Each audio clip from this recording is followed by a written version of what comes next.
Hey, in this video, we're going to show you how to properly install ROCKWOOL Safe and Sound insulation around recessed lights or pot lights. Now, recessed lights or pot lights fall into two categories. One, IC rated, and two, one like this, this is non-IC rated. Now, what does IC stand for? It stands for insulation contact.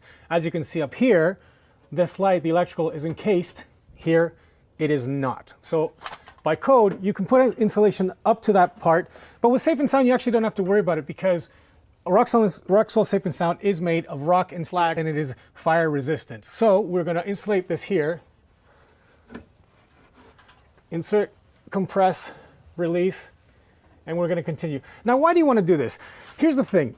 Recessed lights or pot lights, they've been around for years, almost 80 years now, and they're becoming more and more popular.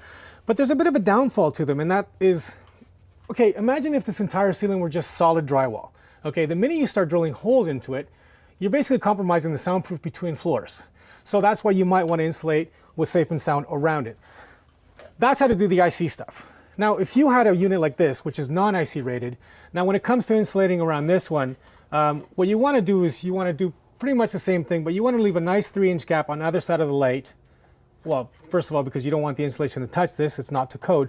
But secondly, it also allows heat to escape, because if you just basically enclose this, what's going to happen is the lights themselves are going to overheat, and you're just going to go through bulbs like crazy. And you know, who wants that? Another way, because you're also just going to waste a lot of money.